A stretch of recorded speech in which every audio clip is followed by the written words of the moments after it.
بعض لوگ یہاں پر ایک الجھن پیدا کرتے ہیں، وہ یہ کہتے ہیں کہ نبی پاک علیہ السلام کی صرف ایک بیٹی ہے، بس باقیوں کو ہم نہیں مانتے۔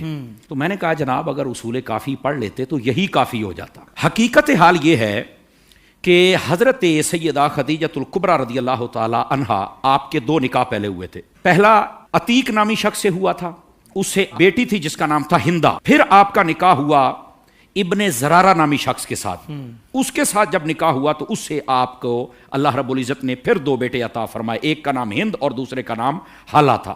ٹھیک ہے، یہ آپ کی وہ اولاد ہے جو پہلے دو شوہروں سے تھی، ایک سے ایک بیٹی اور دوسرے سے دو بیٹے، یہ آپ کی اولاد تھی۔ دوسرے نمبر پر جب آپ کی شادی ہوتی ہے نبی پاک صلی اللہ علیہ وسلم سے، پھر اللہ رب العزت نے آپ کو دو بیٹے، ایک روایت میں 3 بیٹے اور 4 بیٹیاں عطا فرمائیں۔ سبحان اللہ، سبحان اور اللہ۔ یہاں پر یہ لفظ ہماری عوام کو بھی یاد رکھنا چاہیے کہ آپ کی جو بیٹیاں ہیں جب بھی ان کا ذکر کیا جائے تو یہ کہا جائے کہ یہ 4 نبی پاک علیہ السلام کی حقیقی بیٹیاں ہیں۔ واہ واہ واہ، سبحان یہ اللہ۔ لفظ حقیقی کی قید لگا دی جائے جی جی تاکہ عوام کو بھی بات سمجھ میں آ بہت جائے۔ اچھے، بہت اچھے۔ اور پھر یوں بھی بتایا جا سکتا ہے کہ حضرت سیدہ طیبہ طاہرہ رضی اللہ تعالی عنہا آپ کی 3 حقیقی بہنیں تھیں، تاکہ یہ قوم کے ذہنوں میں راسخ بھی ہو جائے اور حق بھی یہی ہے، حقیقت بھی یہی ہے اور صحیح بھی یہی ہے۔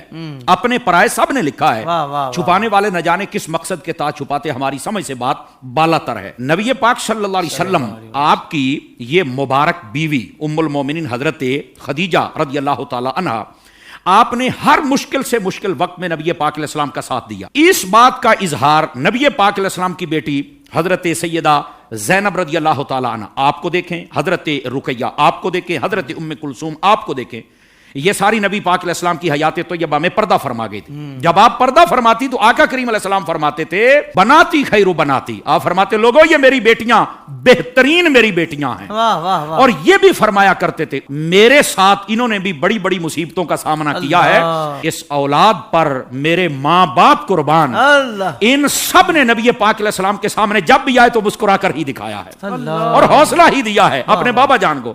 اور آپ کو پتا ہے آج بھی ہم اپنے بیٹوں سے اتنی الفت نہیں رکھتے جتنی اپنی بیٹیوں سے رکھتے بے ہیں، شک، اور بیٹیوں کو دیکھ کر جتنا سکون ملتا ہے شاید کسی اور چیز سے نہیں ملتا۔ واہ واہ تو اب جو نبی پاک کی بیٹیوں کا انکار کرتے ہیں، کیا تم نبی کو سکون دے رہے ہو ظالمو؟ اللہ، حیا کرو، اسی واسطے تم بھی بے سکون ہو، پھر سکون تمہیں بھی نہیں ہے، خود کو سزا دینی پڑتی ہے۔ اللہ کیا کہنے ہیں، واہ واہ یہ بات واہ۔ ذہن نشین فرمائی جائے واہ واہ۔ اور توبہ کی جائے ایسے